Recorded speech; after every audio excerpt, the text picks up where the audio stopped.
한 번 보고 두 번 봐도 자꾸만 보고 싶은 꿀잼들만 몽땅 준비한 TV픽. 이번 주 위클리 픽에서는 가난한 세 자매가 우연히 거액을 얻게 되면서 기묘한 사건에 휘말리는 이야기 작은 아씨들과 검사 출신 간물주 이승기와 사차원 변호사 이세영이 법률 상담 카페를 꾸려나가는 로맨틱 코미디 법대로 사랑하라를 만날 수 있고요. 드라마 흥신소의 추천픽! 동생의 복수를 위해 악마 같은 남자와 거래를 하게 된 타락 변호사의 진실 찾기 저스티스부터 마라마 드라마에 남편의 내연녀인지도 모르고 그녀의 불륜을 응원한 여자의 치정벨로 쇼윈도 여왕의 집은 물론 지금 보기 좋아요에선 한 남자가 비행기 추락사고에 얽힌 국가 비리를 파헤치는 과정을 그린 베가본드까지 TV픽 지금 시작합니다.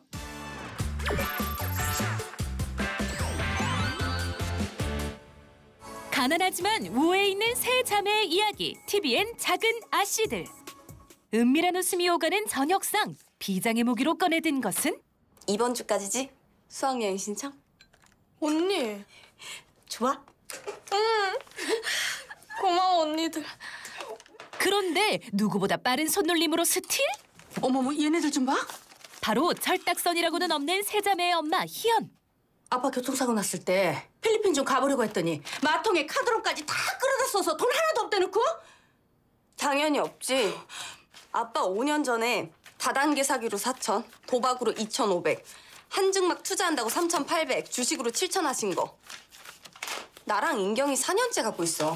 숨만 쉬고 앉았어도 빚이 계속 쌓이는데 지금 다리 부러졌다고 필리핀 갈 돈이 있겠어요? 야, 아무리 그래도 고등학생이 수학여행을 유럽으로 가는 게 말이 돼?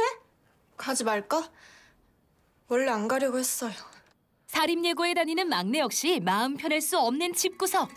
겨우 막내의 수학여행비는 지켰다고 생각했던 그날 밤.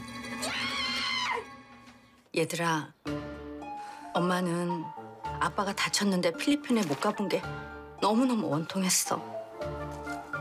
이제는 엄마보단 한 인간으로 살아보고 싶다. 끝내 직접 낳은 딸들보다 자신만 생각한 엄마 때문에 첫째 인주는 출근 후에도 온종일 속이 끓는데요. 팀원들과 섞이지 못하고 겉돌던 인주가 용기를 낸 이유는 팀장님, 오로지 동생뿐이었죠. 혹시 이번 달 월급 일부를 갑을 받을 수 있을까요? 얼마를? 125만 원.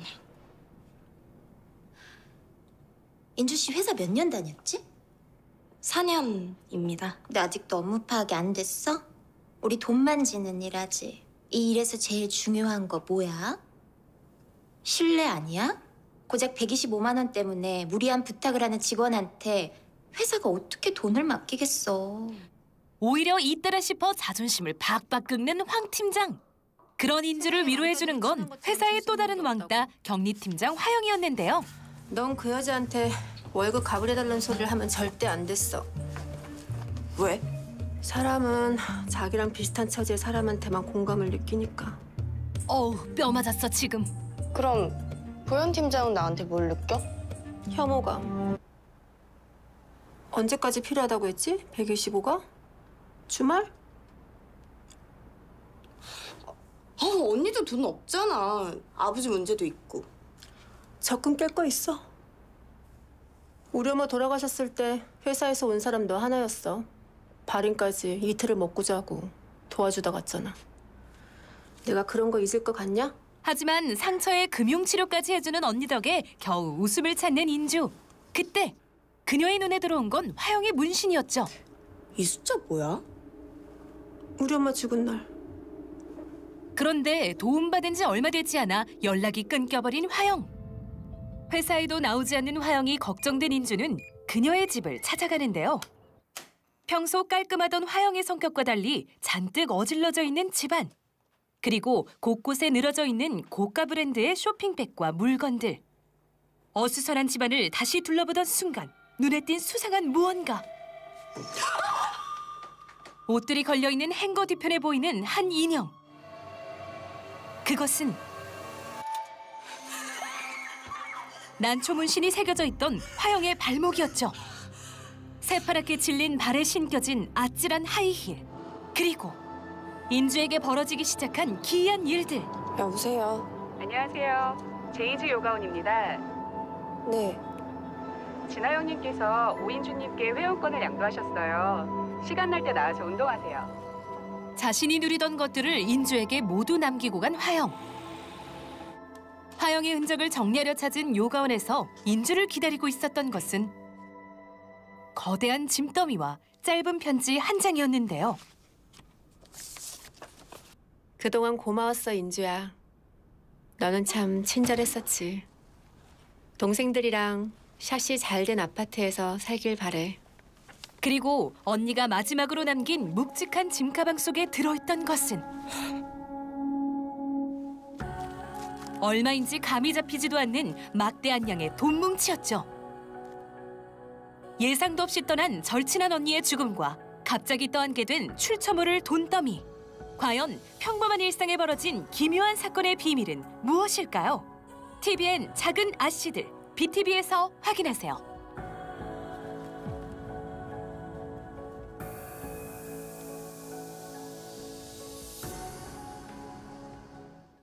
불의에 맞서 싸우는 멘탈 케어 스포츠 활극, TVN 멘탈 코치 제갈길. 아버지는 말씀하셨다. 운칠기삼. 세상 일은 실력이 3이면 운이 7은 필요한 법. 노력하는 놈도 운 좋은 놈 못 당한다. 옛날부터 손맛 하나 화려했던 제갈길의 아버지.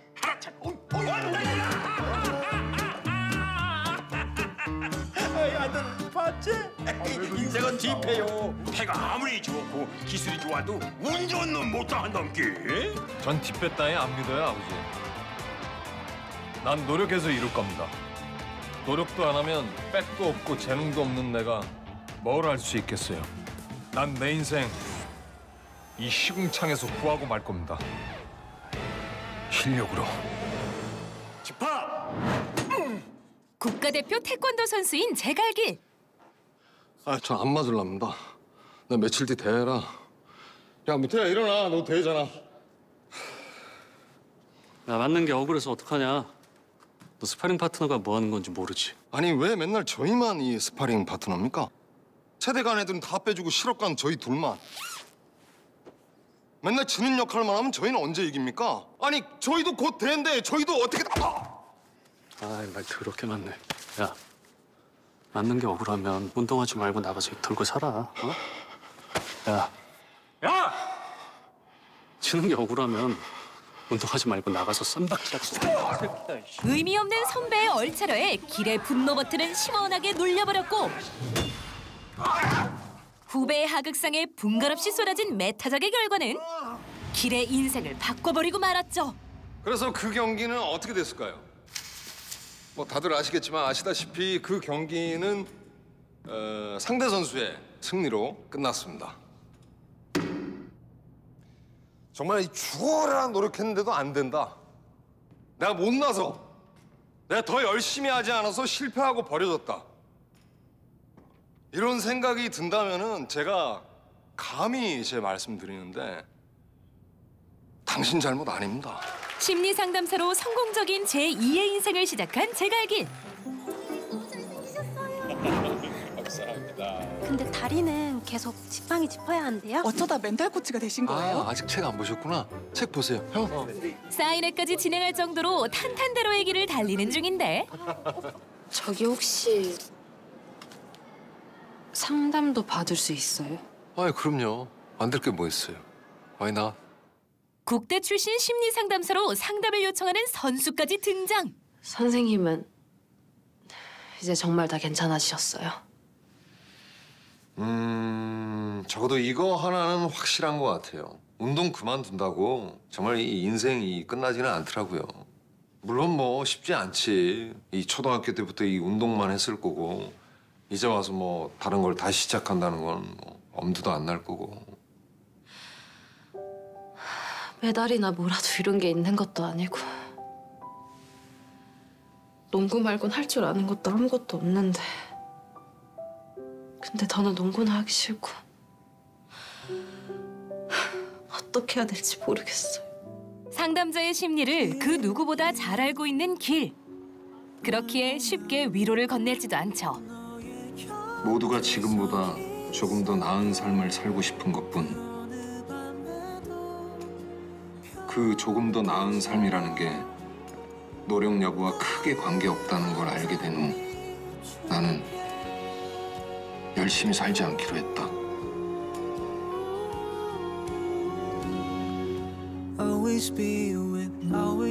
대신 조금 더 나답게, 느리지만 편안하게 만들 게 뭔가? Why not? Why not? 하지만 누군가에게는 가벼운 위로라도 필요한 법. 상담일이 되었지만 나타나지 않는 연지. 네, 연지 씨 들어와요. 안 그래도 나 지금 연지 씨한테 지금 전화했는데.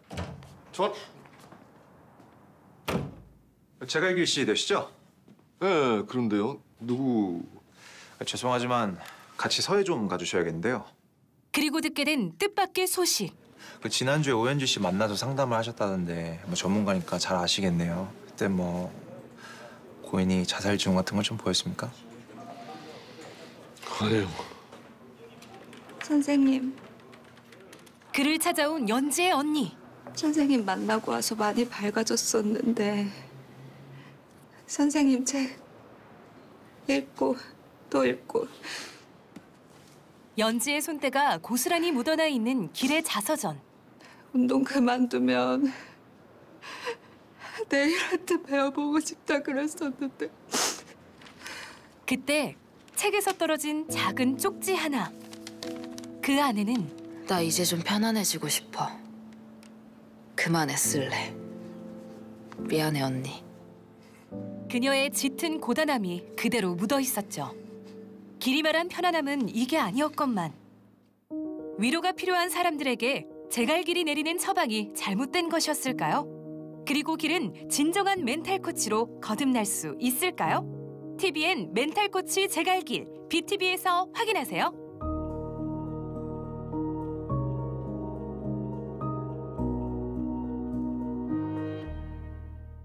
검사 출신 건물주와 세입자의 로맨스 드라마 KBS 법대로 사랑하라. 전직 검사, 현직 간물주, 팔자 좋은 백수 정호의 잠을 깨운 건 시끄러워 진짜. 건물주의 의사와 상관없이 열린 인근 아파트 주민들의 반상회. 아니 왜 여기까지 오셨대?